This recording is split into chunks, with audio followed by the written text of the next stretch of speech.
Hello बच्चों, आज का सुविचार। शिक्षा हमें अंधेरे से प्रकाश की ओर ले जाती है। हाँ बच्चों, शिक्षा हमें ज्ञान की रोशनी की तरफ ले जाती है, अज्ञानता से ज्ञान की ओर ले जाती है। हमें कुछ नहीं आता है और हम शिक्षा प्राप्त करके बहुत कुछ जान सकते हैं। इस सुविचार को आज आप अपनी कॉपी में लिखेंगे और आज हम बाल महाभारत कथा का पृष्ठ संख्या 21 से 32 तक वाचन करेंगे। पृष्ठ संख्या 21, पाठ 11, पांडवों की रक्षा। बच्चों, हमने लाख का घर तक पढ़ा कि कौरवों ने, दुर्योधन ने एक षड्यंत्र रचा और वारणावत में पांडवों के लिए लाक्षागृह बनवाया। लाख का घर ऐसी चीज़ों से बनवाया, लाख, और उसमें ऐसी चीज़ें मिलाकर अपने मंत्री पुरोचन की सहायता से उस लाख के घर को बनवाया, जिसमें बहुत आसानी से आग पकड़ने वाली चीज़ों का इस्तेमाल किया गया। अगला अध्याय है पांडवों की रक्षा। पांचों पांडव माता कुंती के साथ वारणावत के लिए चल पड़े। उनके हस्तिनापुर छोड़कर वारणावत जाने की खबर पाकर नगर के लोग उनके साथ हो लिए। बहुत दूर जाने के बाद युधिष्ठिर का कहा मानकर नगरवासियों को लौट जाना पड़ा। दुर्योधन के षड्यंत्र और उससे बचने का उपाय विदुर ने युधिष्ठिर को इस तरह गूढ़ भाषा में सिखा दिया था कि जिससे दूसरे लोग समझ न सके। गूढ़ यानी कुछ रहस्यमयी भाषा, संकेतों की भाषा, जो है ना, साइन लैंग्वेज, उसमें समझा दिया था। वारणावत के लोग पांडवों के आगमन की खबर पाकर बड़े खुश हुए और उनके वहां पहुंचने पर उन्होंने बड़े ठाठ से उनका स्वागत किया। जब तक लाख का भवन बनकर तैयार हुआ, पांडव दूसरे घरों में रहते रहे, जहां पुरोचन ने पहले से ही उनके ठहरने का प्रबंध कर रखा था। लाख का भवन बनकर तैयार हो गया तो पुरोचन उन्हें उसमें ले गया। भवन में प्रवेश करते ही युधिष्ठिर ने उसे खूब ध्यान से देखा। विदुर की बातें उन्हें याद थी। ध्यान से देखने पर युधिष्ठिर को पता चल गया कि यह घर जल्दी आग लगने वाली चीजों से बना हुआ है। युधिष्ठिर ने भीम को भी यह भेद बता दिया, पर साथ ही उसे सावधान करते हुए कहा, यद्यपि यह साफ मालूम हो गया है कि यह स्थान खतरनाक है, फिर भी हमें विचलित नहीं होना चाहिए। पुरोचन को इस बात का जरा भी पता न लगे कि उसके षड्यंत्र का भेद हम पर खुल गया है। मौका पाकर हमें यहाँ से निकल भागना होगा, पर अभी हमें जल्दी से ऐसा कोई काम नहीं करना चाहिए जिससे शत्रु के मन में जरा भी संदेह पैदा होने की संभावना हो। युधिष्ठिर की इस सलाह को भीमसेन सहित सब भाइयों तथा कुंती ने मान लिया। वे उसी लाख के भवन में रहने लगे। इतने में विदुर का भेजा हुआ एक सुरंग बनाने वाला कारीगर वारणावत नगर में आ पहुंचा। उसने एक दिन पांडवों को अकेले में पाकर उन्हें अपना परिचय देते हुए कहा, आप लोगों की भलाई के लिए हस्तिनापुर से रवाना होते समय विदुर ने युधिष्ठिर से सांकेतिक भाषा में जो कुछ कहा था, वह बात मैं जानता हूँ। यही मेरे सच्चे मित्र होने का सबूत है। आप मुझ पर भरोसा रखें, मैं आप लोगों की रक्षा का प्रबंध करने के लिए आया हूँ। इसके बाद वह कारीगर महल में पहुंच गया और गुप्त रूप से कुछ दिनों में ही उसमें एक सुरंग बना दी। इस रास्ते से पांडव महल के अंदर से नीचे ही नीचे चार दीवारी और गहरी खाई को लांघ कर सुरक्षित बेखटके बाहर निकल सकते थे, बिना किसी रुकावट के बाहर निकल सकते थे। यह काम इतने गुप्त रूप से और इस खूबी से हुआ कि पुरोचन को अंत तक इस बात की खबर न होने पाई। पुरोचन ने लाख के भवन के द्वार पर ही अपने रहने के लिए स्थान बनवा लिया था। इस कारण पांडवों को भी सारी रात हथियार लेकर चौकन्ने रहना पड़ता था। इस तरह से वे सुरंग उसने बनाई। एक दिन पुरोचन ने सोचा कि अब पांडवों का काम तमाम करने का समय आ गया है। समझदार युधिष्ठिर उसके रंग ढंग से ताड़ गए कि वह क्या सोच रहा है। युधिष्ठिर बहुत समझदार थे पांडवों में, है ना। उन्हें धर्मात्मा कहा जाता था ना, धर्मात्मा युधिष्ठिर, कि वे बहुत धर्म को बहुत अच्छे से जानते थे, नीति न्याय की उन्हें बहुत समझ थी और बहुत समझदार थे। तो उन्होंने उसके रंग ढंग से ताड़ लिया कि वह क्या सोच रहा है। ताड़ लिया यानी वो समझ गए। युधिष्ठिर की सलाह से माता कुंती ने उसी रात को एक बड़े भोज का प्रबंध किया। नगर के सभी लोगों को भोजन कराया गया। बड़ी धूमधाम रही, मानो कोई बड़ा उत्सव हो। खूब खा पीकर भवन के सब कर्मचारी गहरी नींद में सो गए। पुरोचन भी सो गया। आधी रात के समय भीमसेन ने भवन में कई जगह आग लगा दी और फिर पांचों भाई माता कुंती के साथ सुरंग के रास्ते अंधेरे में रास्ता टटोलते टटोलते बाहर निकल गए। भवन से बाहर वे निकले ही थे कि आग ने सारे भवन को अपनी लपटों में ले लिया। पुरोचन के रहने के मकान में भी आग लग गई। सारे नगर के लोग इकट्ठे हो गए और पांडवों के भवन को भयंकर आग की भेंट होते देखकर हाहाकार मचाने लगे।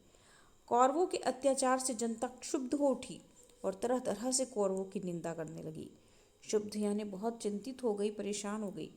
लोग क्रोध में अनाप शनाप बकने लगे, हाय तौबा मचाने लगे और उनके देखते देखते सारा भवन जलकर राख हो गया। पुरोचन का मकान और स्वयं पुरोचन भी आग की भेंट हो गया। वाणावत के लोगों ने तुरंत ही हस्तिनापुर में खबर पहुंचा दी कि पांडव जिस भवन में ठहराए गए थे वह जलकर राख हो गया है और भवन में कोई भी जीता नहीं बचा। धृतराष्ट्र और उसके बेटों ने पांडवों की मृत्यु पर बड़ा शोक मनाया। वे गंगा किनारे गए और पांडवों तथा कुंती को जलांजलि दी। फिर सब मिलकर बड़े जोर जोर से रोते और विलाप करते हुए घर लौटे। परंतु दार्शनिक विदुर ने शोक को मन ही में दबा लिया, अधिक शोक प्रदर्शन न किया। इसके अलावा विदुर को यह भी पक्का विश्वास था कि पांडव लाख के भवन से बचकर निकल गए होंगे। पितामह भीष्म तो मानो शोक के सागर ही में थे, पर उनको विदुर ने धीरज बंधाया और पांडवों के बचाव के लिए किए गए अपने सारे प्रबंध का हाल बताकर उन्हें चिंता मुक्त कर दिया। लाख के घर को जलता हुआ छोड़कर पांचों भाई माता कुंती के साथ बच निकले और जंगल में पहुंच गए। जंगल में पहुंचने पर भीमसेन ने देखा कि रात भर जगे होने तथा चिंता और भय से पीड़ित होने के कारण चारों भाई बहुत थके हुए हैं।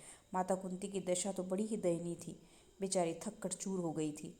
सो महाबली भीम ने माता को उठाकर अपने कंधे पर बैठा लिया और नकुल एवं सहदेव को कमर पर ले लिया। युधिष्ठिर और अर्जुन को दोनों हाथों से पकड़ लिया। अब वह उस जंगली रास्ते में उन्मत्त हाथी के समान झाड़ झंकार और पेड़ पौधों को इधर उधर हटाता हुआ, रौंदता हुआ तेजी से चलने लगा। जब वे सब गंगा के किनारे पहुंचे तो वहां विदुर की भेजी हुई एक नाव मिली। युधिष्ठिर ने मल्लाह से सांकेतिक प्रश्न करके जांच लिया कि वह मित्र है। वे लोग अगले दिन शाम होने तक चलते ही रहे ताकि किसी सुरक्षित स्थान पर पहुंच जाएं। सूरज डूब गया और रात हो चली थी। चारों तरफ अंधेरा छा गया। कुंती और पांडव एक तो थकावट के मारे चूर हो रहे थे, ऊपर से प्यास और नींद भी उन्हें सताने लगी। चक्कर सा आने लगा। एक पग भी आगे बढ़ना असंभव हो गया। भीम के सिवाय और सब भाई वहीं जमीन पर बैठ गए। कुंती से तो बैठा भी नहीं गया। वह दीन भाव से बोली, मैं तो प्यास से मरी जा रही हूँ, अब मुझसे बिल्कुल चला नहीं जाता। धृतराष्ट्र के बेटे चाहे तो भले ही मुझे यहाँ से उठा ले जाए, मैं तो यहीं पड़ी रहूंगी। यह कहकर कुंती वहीं जमीन पर गिरकर बेहोश हो गई। माता और भाइयों का यह हाल देखकर क्षोभ के मारे भीमसेन का हृदय दग्ध हो उठा।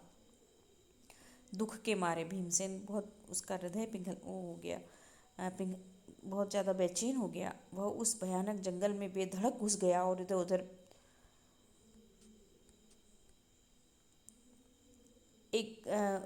घूम घाम कर उसने एक जलाशय का पता लगा ही लिया। उसने पानी लाकर माता व भाइयों की प्यास बुझाई। पानी पीकर चारों भाई और माता कुंती ऐसे सोए कि उन्हें अपनी सुध-बुध तक न रही। अकेला भीमसेन मन ही मन कुछ सोचता हुआ चिंतित भाव से बैठा रहा। पांचों भाई माता कुंती को लिए अनेक विघ्न बाधाओं का सामना करते और बड़ी मुसीबतें झेलते उस जंगली रास्ते में आगे बढ़ते ही चले गए। वे कभी माता को उठाकर तेज चलते, कभी थके मांदे बैठ जाते, कभी एक दूसरे से होड़ लगाकर रास्ता पार करते। वे ब्राह्मण ब्रह्मचारियों का वेश धरकर एक चक्रा नगरी में जाकर एक ब्राह्मण के घर में रहने लगे। माता कुंती के साथ पांचों पांडव एक चक्रा नगरी में भिक्षा मांगकर अपनी गुजर करके दिन बिताने लगे। भिक्षा के लिए जब पांचों भाई निकल जाते तो कुंती का जी बड़ा बेचैन हो उठता था। वह बड़ी चिंता से उनकी बाट जोहती रहती। उनके लौटने में जरा भी देर हो जाती तो कुंती के मन में तरह तरह की आशंकाएं उठने लगती थी। पांचों भाई भिक्षा में जितना भोजन लाते कुंती उसके 2 हिस्से कर देती। एक हिस्सा भीमसेन को दे देती और बाकी आधे में से 5 हिस्से करके चारों बेटे और खुद खा लेती थी। तिस पर भी भीमसेन की भूख नहीं मिटती थी। हमेशा ही भूखा रहने के कारण वह दिन पर दिन दुबला होने लगा। भीमसेन का यह हाल देखकर कुंती और युधिष्ठिर बड़े चिंतित रहने लगे। थोड़े से भोजन से पेट न भरता था, सो भीमसेन ने एक कुम्हार से दोस्ती कर ली। उसने मिट्टी आदि खोदने में मदद करके उसको खुश कर दिया। कुम्हार भीम से बड़ा खुश हुआ और एक बड़ी भारी हांडी बनाकर उसको दी। भीम उसी हांडी को लेकर भिक्षा के लिए निकलने लगा। उसका विशाल शरीर और उसकी वह विलक्षण हांडी देखकर बच्चे तो हंसते हंसते लोटपोट हो जाते। एक दिन चारों भाई भिक्षा के लिए गए। अकेला भीमसेन ही माता कुंती के साथ घर पर रहा। इतने में ब्राह्मण के घर के भीतर से बिलक बिलक कर रोने की आवाज़ आई। अंदर जाकर देखा, ब्राह्मण और उसकी पत्नी आंखों में आंसू भरे सिसकियां लेते हुए एक दूसरे से बातें कर रहे हैं। ब्राह्मण बड़े दुखी हृदय से अपनी पत्नी से कह रहा था, कितनी ही बार मैंने तुम्हें समझाया इस अंधेर नगरी को छोड़कर कहीं और चले जाएं, पर तुम नहीं मानी। यही हट करती रही कि यह मेरे बाप दादा का गांव है, यहीं रहूंगी। हट यानी जिद। बोलो अब क्या कहती हो? अपनी बेटी की भी बलि कैसे चढ़ा दूं? पुत्र को कैसे काल कवलित होने दूं? काल कवलित यानी काल के मुंह में जाने दूं, है ना? यदि मैं शरीर त्यागता हूँ तो फिर इन अनाथ बच्चों का भरण पोषण कौन करेगा? हाय, मैं अब क्या करूँ? और कुछ करने से तो अच्छा उपाय यह है कि सभी एक साथ मौत को गले लगा लें, यही अच्छा होगा। कहते कहते ब्राह्मण सिसक कर रो पड़ा। ब्राह्मण की पत्नी रोती रोती बोली, प्राणनाथ, मुझे मरने का कोई दुख नहीं है। मेरी मृत्यु के बाद आप चाहे तो दूसरी पत्नी ला सकते हैं। अब मुझे प्रसन्नतापूर्वक आज्ञा दें ताकि मैं राक्षस का भोजन बनूं। पत्नी की ये व्यथा भरी बातें सुनकर ब्राह्मण से रहा न गया। वह बोला, प्रिय, मुझसे बड़ा दुरात्मा और पापी कौन होगा जो तुम्हें राक्षस की बलि चढ़ा दे और खुद जीवित रहे। माता पिता को इस तरह बातें करते देख ब्राह्मण की बेटी से न रहा गया। उसने करुण स्वर में कहा, पिताजी, अच्छा तो यह है कि राक्षस के पास आप मुझे भेज दें। सबको इस तरह रोते देखकर ब्राह्मण का नन्हा सा बालक पास में पड़ी हुई सूखी लकड़ी हाथ में लेकर घुमाता हुआ बोला, उस राक्षस को तो मैं ही इस लकड़ी से इस तरह जोर से मार डालूंगा। कुंती खड़ी खड़ी यह सब देख रही थी। अपनी बात कहने का उसने ठीक मौका देखा। वो बोली, हे ब्राह्मण, क्या आप कृपा करके मुझे बता सकते हैं आप लोगों के असमय दुख का कारण क्या है? ब्राह्मण ने कहा, देवी सुनिए, इस नगरी के समीप एक गुफा है जिसमें बक नामक एक बड़ा अत्याचारी राक्षस रहता है। पिछले 13 वर्षों से इस नगरी के लोगों पर वह बड़े जुल्म ढा रहा है। इस देश का राजा, जो वैत्रकीय नाम के महल में रहता है, इतना निकम्मा है कि प्रजा को राक्षस के अत्याचार से बचा नहीं रहा है। इससे घबराकर नगर के लोगों ने मिलकर उससे बड़ी अनुनय विनय की कि कोई न कोई नियम बना ले। बकासुर ने लोगों की यह बात मान ली और तब से इस समझौते के अनुसार यह नियम बना हुआ है कि लोग बारी बारी से एक एक आदमी और खाने की चीज़ें हर सप्ताह उसे पहुंचा दिया करते हैं। इस सप्ताह में उस राक्षस के खाने के लिए आदमी और भोजन भेजने की हमारी बारी है। अब तो मैंने यही सोचा है कि सबको साथ लेकर ही राक्षस के पास चला जाऊंगा। आपने पूछा सो आपको बता दिया। इस कष्ट को दूर करना तो आपके बस में भी नहीं है। ब्राह्मण की बात का कोई उत्तर देने से पहले कुंती ने भीमसेन से सलाह की। उसने लौटकर कहा, विप्रवर, आप इस बात की चिंता छोड़ दें। मेरे 5 बेटे हैं, उनमें से एक आज राक्षस के पास भोजन लेकर चला जाएगा। यह सुनकर ब्राह्मण चौंक पड़ा और बोला, आप भी कैसी बात कहती हैं? आप हमारी अतिथि हैं, हमारे घर में आश्रय लिए हुए हैं। आपके बेटे को मौत के मुंह में भेजूं? यह कहाँ का न्याय है? मुझसे ये नहीं हो सकता। कुंती को डर था कि यदि बात फैल गई तो दुर्योधन और उनके साथियों को पता लग जाएगा कि पांडव एक चक्रा नगरी में छिपे हुए हैं। इसलिए उसने ब्राह्मण से इस बात को गुप्त रखने का आग्रह किया था। कुंती ने जब भीमसेन को बताया कि उसे बकासुर के पास भोजन सामग्री लेकर जाना होगा तो युधिष्ठिर चिढ़ उठे, बोले, यह कैसा दुस्साहस करने चली हो माँ? युधिष्ठिर की इन कड़ी बातों का उत्तर देते हुए कुंती बोली, बेटा युधिष्ठिर, इस ब्राह्मण के घर में हमने कई दिन आराम से बिताए हैं। जब इन पर विपदा पड़ी है तो मनुष्य होने के नाते हमें उसका बदला चुकाना ही चाहिए। मैं बेटा भीम की शक्ति और बल से अच्छी तरह परिचित हूँ। तुम इस बात की चिंता मत करो। जो हमें वानवत से यहाँ तक उठा लाया, जिसने हिडिम्ब का वध किया, उस भीम के बारे में मुझे न तो कोई डर है न चिंता। भीम को बकासुर के पास भेजना हमारा कर्तव्य है। इसके बाद नियम के अनुसार नगर के लोग खाने पीने की चीज़ें गाड़ी में रखकर ले आए। भीमसेन उछलकर गाड़ी में बैठ गया। शहर के लोग भी बाजे बजाते हुए कुछ दूर तक उसके पीछे पीछे चले। एक निश्चित स्थान पर लोग रुक गए और अकेला भीम गाड़ी दौड़ाता हुआ आगे गया। उधर राक्षस मारे भूख के तड़प रहा था। जब बहुत देर हो गई तो बड़े क्रोध के साथ वह गुफा के बाहर आया। देखता क्या है कि एक मोटा सा मनुष्य बड़े आराम से बैठा हुआ भोजन कर रहा है। यह देखकर बकासुर की आंखें क्रोध से एकदम लाल हो उठी। इतने में भीमसेन की भी निगाह उस पर पड़ी। उसने हंसते हुए उसका नाम लेकर पुकारा। भीमसेन की यह ढिठाई देखकर राक्षस गुस्से में भर गया और तेजी से भीमसेन पर झपटा। भीमसेन ने बकासुर को अपनी ओर आते देखा तो उसने उसकी तरफ पीठ फेर ली और कुछ भी परवाह न करके खाने में ही लगा रहा। खाली हाथों काम न बनते खाली हाथों काम न बनते देखकर राक्षस ने एक बड़ा सा पेड़ जड़ से उखाड़ लिया और उसे भीमसेन पर दे मारा, परंतु भीमसेन ने बाएं हाथ पर उसे रोक लिया। दोनों में भयानक मुठभेड़ हो गई। भीमसेन ने बकासुर को ठोकरे मारकर गिरा दिया और कहा, दुष्ट राक्षस, जरा विश्राम तो करने दे। थोड़ी देर सुस्ताकर भीम ने फिर कहा, अच्छा अब उठो। बकासुर उठकर भीम के साथ लड़ने लगा। भीमसेन ने उसको ठोकरे लगाकर फिर गिरा दिया। इस तरह बार बार पछाड़ खाने पर भी राक्षस उठकर भिड़ जाता था। आखिर भीम ने उसे मुंह के बल गिरा दिया और उसकी पीठ पर घुटनों की मार देकर उसकी रीढ़ तोड़ डाली। राक्षस पीड़ा के मारे चीख उठा और उसके प्राण पखेरु उड़ गए, यानी मृत्यु हो गई उसकी। भीमसेन उसकी लाश को घसीट लाया और उसे नगर के फाटक पर जाकर पटक दिया। फिर उसने घर आकर माँ को सारा हाल बताया। ये बकासुर, देखियो बकासुर को देखिए अच्छे से। तो इस तरह भीम ने बकासुर का वध किया और एकाचक्र नगरी को इस राक्षस के चुंगल से बचाया। अगला अध्याय है द्रौपदी स्वयंवर। जिस समय पांडव एक चक्रा नगरी में ब्राह्मणों के वेश में जीवन बिता रहे थे, उन्हीं दिनों पांचाल नरेश की कन्या द्रौपदी के स्वयंवर की तैयारियां होने लगी। एक चक्रा नगरी के ब्राह्मणों के झुंड पांचाल देश के लिए रवाना हुए। पांडव भी उनके साथ ही हो लिए। पांचों भाई माता कुंती के साथ किसी कुम्हार की झोपड़ी में आ टिके। पांचाल देश में भी पांडव ब्राह्मण वेश ही धारण किए रहे। इस कारण कोई उनको पहचान न सका। स्वयंवर मंडप में एक वृहदाकार धनुष रखा हुआ था, जिसकी डोरी तारों से बनी हुई थी। ऊपर काफी ऊंचाई पर एक सोने की मछली टंगी हुई थी। उसके नीचे एक चमकदार यंत्र बड़े वेग से घूम रहा था। वेग यानी गति से, स्पीड से। राजा द्रुपद ने घोषणा की थी कि जो राजकुमार पानी में प्रतिबिंब देखकर उस भारी धनुष से तीर चलाकर ऊपर टंगे हुए निशाने को यानी मछली को गिरा देगा, उसी को द्रौपदी वरमाला पहनाएगी। इस स्वयंवर के लिए दूर दूर से अनेक वीर आए हुए थे। मंडप में सैकड़ों राजा इकट्ठे हुए थे, जिनमें धृतराष्ट्र के 100 बेटे, अंगनरेश, कर्ण, श्री कृष्ण, शिशुपाल, जरासंध आदि भी शामिल हुए थे। दर्शकों की भी भारी भीड़ थी। राजकुमार धृष्टद्युम्न घोड़े पर सवार होकर आगे आया। उसके पीछे हाथी पर सवार द्रौपदी आई। हाथ में फूलों का हार लिए राजकन्या हाथी से उतरी और सभा में पदार्पण किया।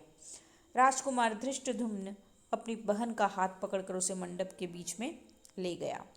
इसके बाद एक एक करके राजकुमार उठते और धनुष पर डोरी चढ़ाते, हारते और अपमानित होकर लौट जाते।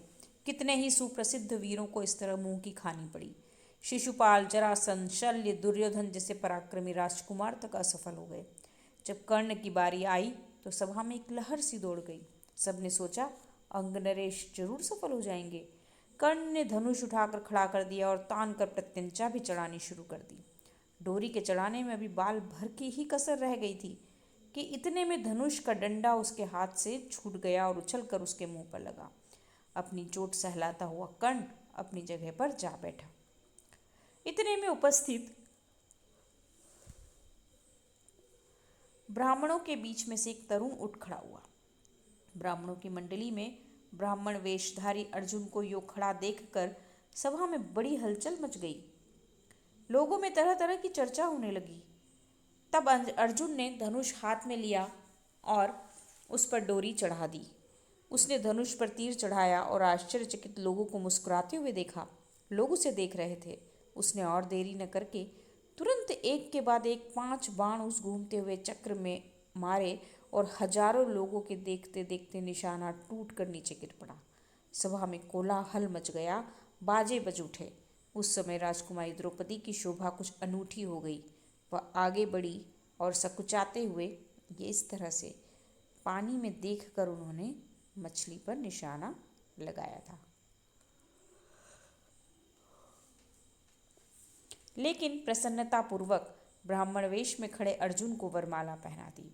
माता को यह समाचार सुनाने के लिए युधिष्ठिर, नकुल और सहदेव तीनों भाई मंडप से उठकर चले गए, परंतु भीम नहीं गया।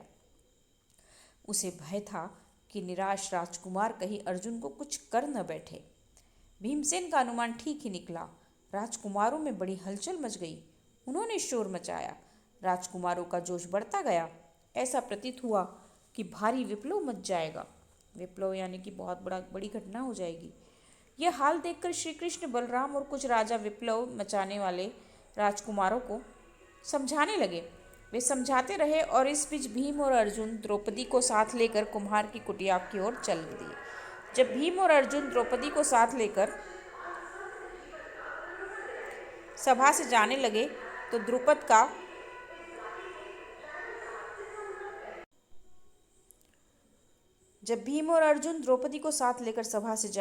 द्रुपद का पुत्र धृष्टद्युम्न चुपके से उनके पीछे हो लिया। कुम्हार की कुटिया में उसने जो देखा उससे उसके आश्चर्य की सीमा न रही। वह तुरंत लौट आया और अपने पिता से बोला, पिताजी, मुझे तो ऐसा लगता है कि ये लोग कहीं पांडव न हो। बहन द्रौपदी उस युवक की मृगछाला पकड़े जब जाने लगी तो मैं भी उनके पीछे हो लिया। वे एक कुम्हार की झोपड़ी में जा पहुंचे। वह अग्नि शिखा की भांति एक तेजस्वी देवी बैठी हुई थी। वहाँ जो कुछ बातें हुई उनसे मुझे विश्वास हो गया कि वह कुंती देवी ही होनी चाहिए। तब राजा द्रुपद के बुलावा भेजने पर पांचों भाई, माता कुंती और द्रौपदी को साथ लेकर राजभवन पहुंचे। युधिष्ठिर ने राजा को अपना सही परिचय दे दिया। यह जानकर कि ये पांडव है, राजा द्रुपद फूले न समाये। उनकी इच्छा पूरी हुई। महाबली अर्जुन मेरी बेटी के पति हो गए तो फिर द्रोणाचार्य की शत्रुता की मुझे चिंता नहीं रही। यह विचार कर उन्होंने संतोष की सांस ली। हमने पढ़ा था ना कि द्रुपद और द्रोणाचार्य की मित्रता थी। द्रोणाचार्य द्रुपद के पास जाते हैं तो द्रुपद कहता है कि भाई दोस्ती तो बराबरी वालों में होती है और उन्हें अपना दोस्त कहने से मना कर देता है। द्रोणाचार्य उनसे बदला लेते हैं, है ना। अर्जुन और पांडव जाकर द्रुपद को बंदी बनाकर लाते हैं और उसे अपमानित होना पड़ता है। यह बात द्रुपद को बहुत खलती है। तो वह वैसे ही उसने सोच लिया था कि मैं द्रोणाचार्य से बदला अवश्य लूँगा। तो जब अर्जुन द्रौपदी के पति बन जाते हैं तो द्रुपद संतोष की सांस लेते हैं कि अब द्रोणाचार्य की शत्रुता की चिंता भी नहीं रही। यह विचार कर उन्होंने संतोष की सांस ली। माँ की आज्ञा और सबकी सम्मति से द्रौपदी के साथ पांचों पांडवों का विवाह हो गया। अगला पाठ है इंद्रप्रस्थ। द्रौपदी के स्वयंवर में जो कुछ हुआ था उसकी खबर जब हस्तिनापुर पहुंची तो विदुर बड़े खुश हुए। धृतराष्ट्र के पास दौड़े गए और बोले, पांडव अभी जीवित है। राजा द्रुपद की कन्या को स्वयंवर में अर्जुन ने प्राप्त किया है। पांचों भाइयों ने विधिपूर्वक द्रौपदी के साथ ब्याह कर लिया है और कुंती के साथ वे सब द्रुपद के यहाँ कुशल से हैं। यह सुनकर धृतराष्ट्र हर्ष प्रकट करते हुए बोले, भाई विदुर, तुम्हारी बातों से मुझे असीम आनंद हो रहा है। राजा द्रुपद की बेटी हमारी बहू बन गई है। यह बड़ा ही अच्छा हुआ।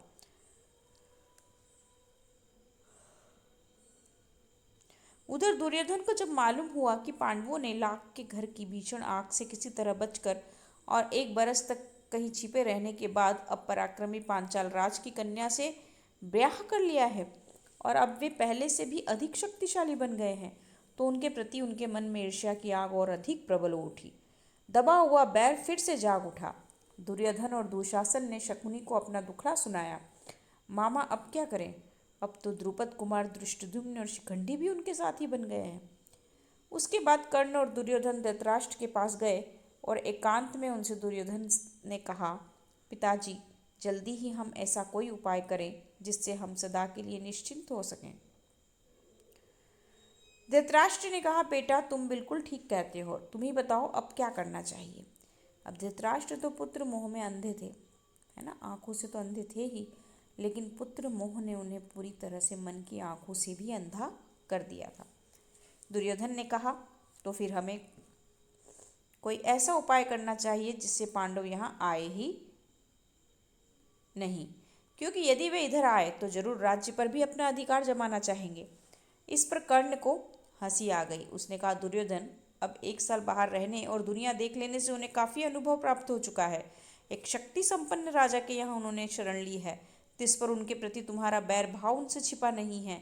इसलिए छल प्रपंच से अब काम नहीं बनेगा। आपस में फूट डालकर भी उनको हराना संभव नहीं। राजा द्रुपद धन के प्रलोभन में पड़ने वाले व्यक्ति भी नहीं है। लालच देकर उनको अपने पक्ष में करने का विचार बेकार है। पांडवों का साथ वे कभी नहीं छोड़ेंगे। द्रौपदी के मन में पांडवों के प्रति घृणा पैदा हो ही नहीं सकती। ऐसे विचार की ओर ध्यान देना भी ठीक नहीं है। हमारे पास केवल एक ही उपाय रह गया है कि वह यह कि पांडवों की ताकत बढ़ने से पहले उन पर हमला कर दिया जाए।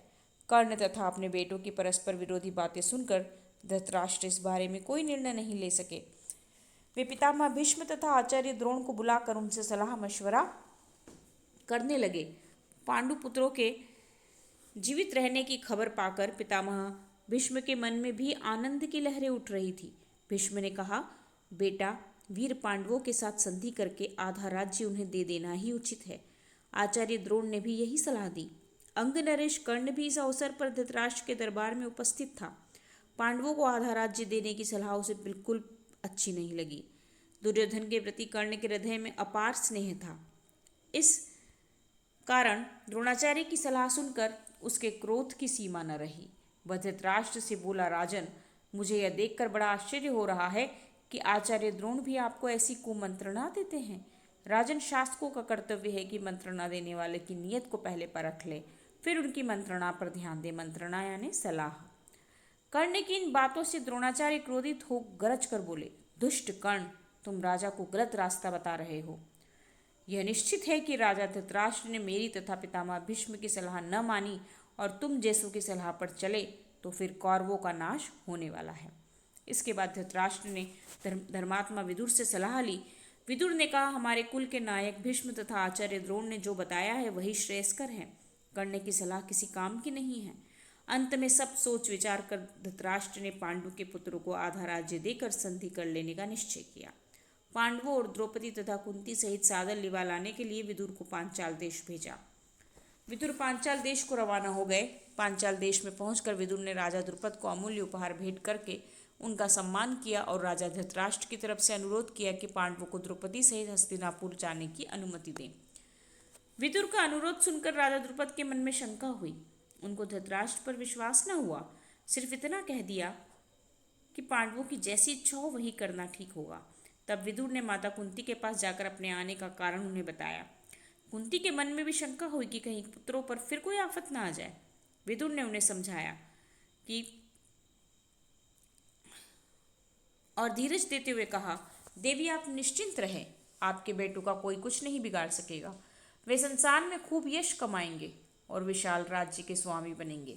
आप सब बेखटके हस्तिनापुर चलिए। आखिर द्रुपद राजा ने भी अनुमति दे दी और विदुर के साथ कुंती और द्रौपदी समेत पांडव हस्तिनापुर को रवाना हो गए। उधर हस्तिनापुर में पांडवों के स्वागत की बड़ी धूमधाम से तैयारियां होने लगी।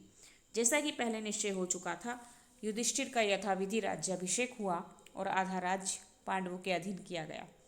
राज्याभिषेक के उपरांत युधिष्ठिर को आशीर्वाद देते हुए धृतराष्ट्र ने कहा, बेटा युधिष्ठिर, मेरे अपने बेटे बड़े दुरात्मा हैं। एक साथ रहने से संभव है कि तुम लोगों के बीच बैर बढ़े। इस कारण मेरी सलाह है कि तुम खांडवप्रस्थ को अपनी राजधानी बना लेना और वहीं से राज करना। खांडवप्रस्थ वह नगरी है जो पुरु, नहुष एवं ययाति जैसे हमारे प्रतापी पूर्वजों की राजधानी रही है। हमारे वंश की पुरानी राजधानी खांडवप्रस्थ को फिर से बसाने का यश और श्रेय तुम्हीं को प्राप्त हो। धृतराष्ट्र के मीठे वचन मानकर पांडवों ने खांडवप्रस्थ के भग्नावशेषों पर, जो कि उस समय तक निर्जन वन बन चुका था, निपुण शिल्पकारों से एक नए नगर का निर्माण कराया। जो उन्हें राज्य मिला था पांडवों को, वो बहुत ही ज़्यादा टूटा फूटी इमारतें, वहाँ पर कुछ भी नहीं था। एक सुनसान वन की तरह नगर उन्हें मिला था। तो उन्होंने निपुण शिल्पकारों से, यानी जो नए नए कारीगर थे उनसे, जो कुशल कारीगर थे उनसे एक नए नगर का निर्माण करवाया। सुंदर भवनों, अभेद्य दुर्गों आदि से सुशोभित उस नगर का नाम इंद्रप्रस्थ रखा गया। इंद्रप्रस्थ की शान एवं सुंदरता ऐसी हो गई कि सारा संसार उसकी प्रशंसा करते न थकता था। अपनी राजधानी में द्रौपदी और माता कुंती के साथ पांचों पांडव 23 बरस तक सुखपूर्वक जीवन बिताते हुए न्यायपूर्वक राज्य करते रहे। इसके बाद अगला लेसन है जरासंध, जो हम बाद में पढ़ेंगे।